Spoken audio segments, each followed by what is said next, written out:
네, 안녕하세요. 반갑습니다. 오늘은 이 하늘사랑이 요한계시록 두 번째 강의로 짐승과 무정행이라는 제목을 가지고 여러분에게 이렇게 찾아왔습니다.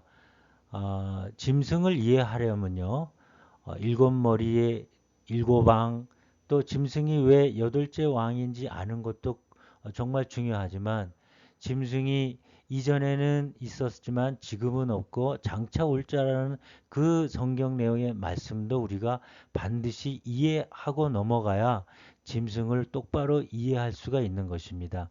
그래서 무적행에 짐승이 있는 이유에 대해서 여러분에게 다시 한번 설명해 올리도록 하겠습니다. 성경에는 구약과 신약에 많은 이런 증거들이 나와 있습니다. 그런 증거들을 여러분에게 어, 보여드리고 또 자세하게 설명해 드리도록 하겠습니다.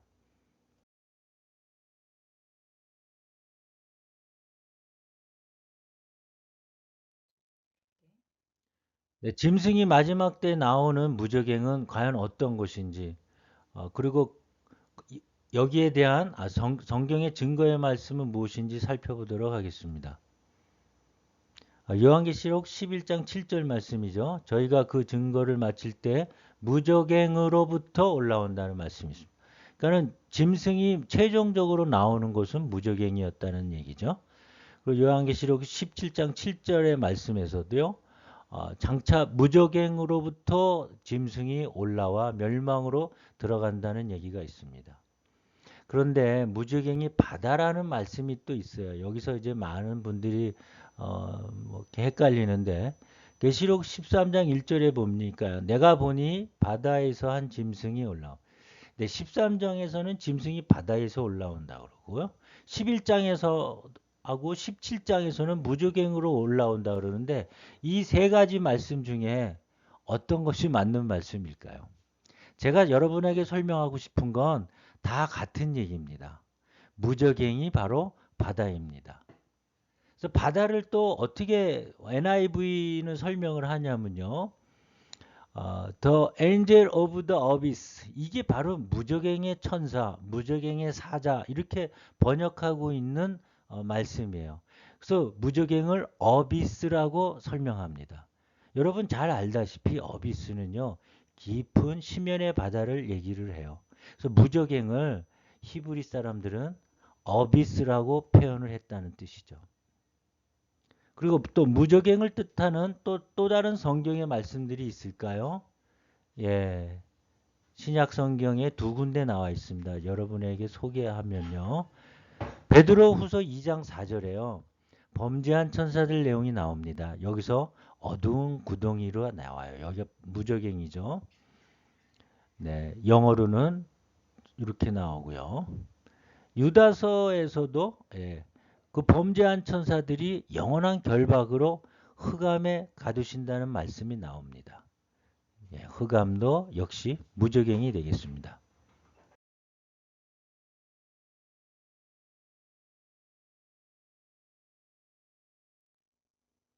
네, 그렇다면 유다서와 베드로우상에 갇혀 있는 무적행에 갇혀 있는 그 타락한 천사들은 언제까지 갇혀 있을까요? 말씀에 의하면 큰 심판 때까지입니다. 심판의 날 그들이 풀려난다는 내용인데 그 내용의 말씀이 계시록 9장에 나와 있습니다. 다섯 번째 천사가 나팔을 불 때요. 그때 무적행이 열립니다. 그래서 그 무적행이 열리니까 황충이 나오고요. 근데 그들에게는 왕이 있었어요. 무적행의 사자죠. 그 자의 이름은 히브리어로는 아바돈이요. 헬라어로는요. 아폴루온이라고 성경은 명확하게 기록되어 있습니다.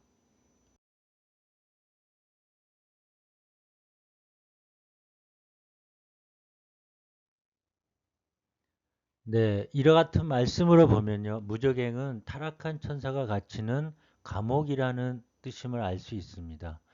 그렇다면 그 천사들의 제목이 있겠죠. 베드로후서 2장 4절에 보면요.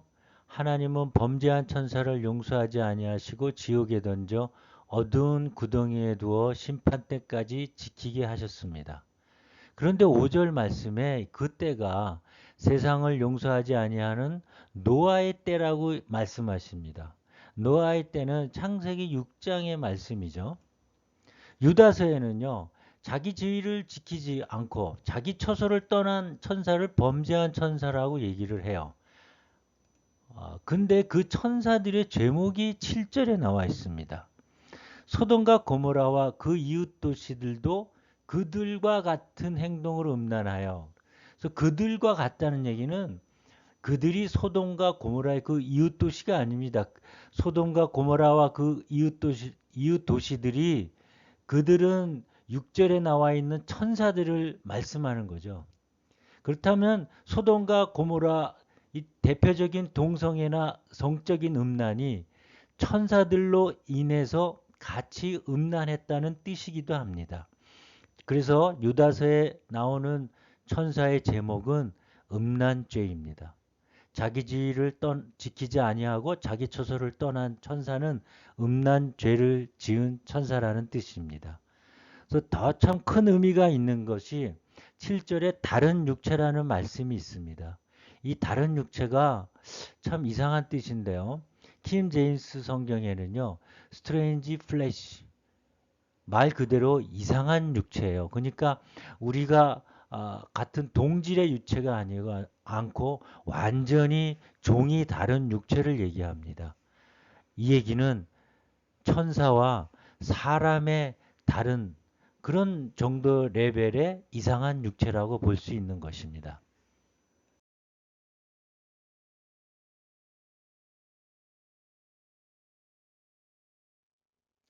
창세기 6장에 나온 하나님의 아들들, 이들이 사람과 더불어 네피림을 낳았죠. 이것이 유다서와 베드로후서 2장의 천사의 타락의 증거입니다. 여기서 하나님의 아들들을 세대 후손, 신실한 하나님, 사람으로 본 하나님을 신실하게 믿는 사람으로 보게 된 그런 해석의 시작은 어거스틴이 그랬어요. 어거스틴은 영주주의자 오리겐의 제자입니다. 많은 초대 교부들, 특히 어, 요한계시록 지은 사도 요한의 이나 그 후계자 폴리캅 또 그의 제자 이넬리우스는 모두 하나님의 아들들을 천사로 알고 있었고 그렇게 해석을 했습니다. 근데 그들의 해석이 어거스틴의 막강한 그런 종교적 권세 앞에 수그러들었고 우리들에게는 잘 알려지지 않은 해석으로 남은 것이 하나님의 아들들이 천사라는 해석입니다. 하지만 성경은 스스로 하나님의 아들들이 천사라고 증명을 하고 있습니다. 욥기 38장에도 하나님의 아들들이 나오는데 이것을 뭐 신실한 하나님의 뭐 자녀라고 생각하는 사람이 없겠죠. 여기서는 천사와 더불어 새벽별들이 다 기뻐 소리한 그 내용의 말씀으로 보아서도 하나님의 아들들은 천사라고 해석할 수밖에 없는 것이죠. 또 욥기에서는 계속 하나님의 아들들을 천사라고 증거하고 있습니다.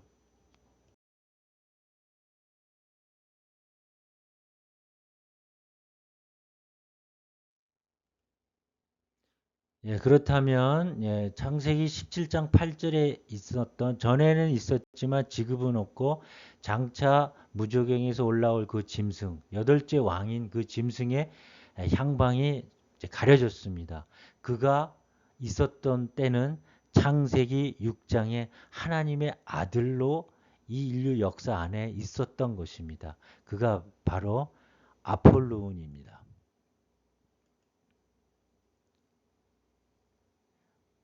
그 죄로 짐승은 무저갱에 갇혀 있었던 것이죠. 그래서 사도 요한은 지급은 없다라고 얘기한 것이다. 왜 그러냐면 짐승이 무저갱에 갇혀 있었던 존재이기 때문에 그렇습니다.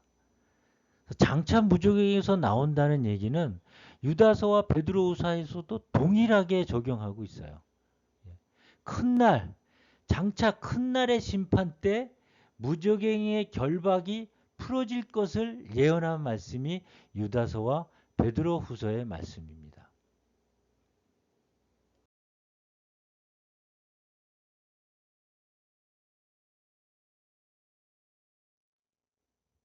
네. 그래서 짐승이 창세기 6장에 그런 네피림을 낳은 하나님의 아들이라는 것을 여러분이 알고 있으면 자동으로 해석되어지는 세 가지의 성경의 난제들이 있다고 여러분에게 말씀드렸습니다. 정강에서. 그래서 그것을 하나하나 다시금 여러분에게 대비해 보면요. 고린도전서 11장 10절의 말씀이에요. 왼쪽의 사진처럼요. 여자들은 천사들 때문에 그 머리에 두 수건을 써야 된다는 그런 내용의 말씀이 있어요. 그 내용이 그냥 자동으로 해결이 되어지죠. 초대교회 유대인들에게 너무나 당연한 해석이었어요. 그들은 천사들이 노아의 홍수 이전에 내려와서 하나님께 범죄하였기 때문에 그런 무서운 홍수 심판이 있었다는 걸 초대교회 히브리인들은 다 알고 있었는데 정녕 우리만 모르고 있었습니다. 그 이유는 오리겐의 제자인 어거스틴이 그런 무천년주의 신학의 기반을 놓으면서 창세기 6장에 하나님의 아들들을 셋의 후손이라고 정의함으로 말미암아 이렇게 성경의 난제들이 나타나게 된 것입니다.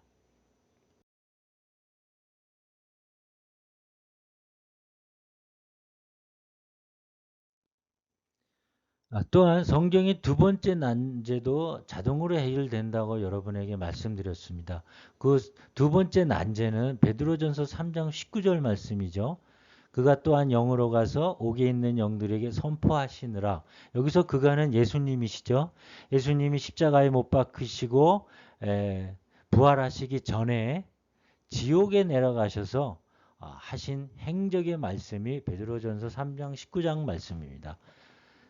이 말씀은 우리가 짐승이 무저갱에 갇혔던 이유, 또 무저갱에 있는 범죄한 천사들의 존재를 이해한다면 너무나 쉬운 얘기입니다.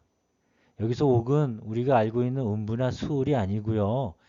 무저갱이라는 감옥을 얘기하는 거예요. 그래서 죽은 사람들에게 영에게 예수님이 선포하신 게 아니고 무저갱에 가셔서 여기서 옥은 무저갱이지 음부가 아닙니다. 음부와 수호를 감옥이라고 말씀하신 적이 한 번도 없으세요. 여기서 감옥은 무저갱을 얘기하는 겁니다. 그래서 창세기 6장에 하나님의 아들들 그 범죄한 천사들에게 선포하는 내용이 바로 베드로전서 3장 19절의 말씀이 되겠습니다.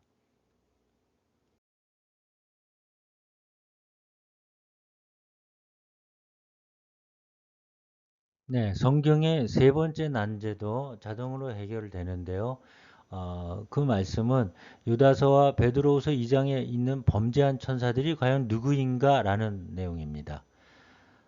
무천년주의 신학이나 많은 분들이 이 범죄한 천사를 사탄으로 보고 있어요.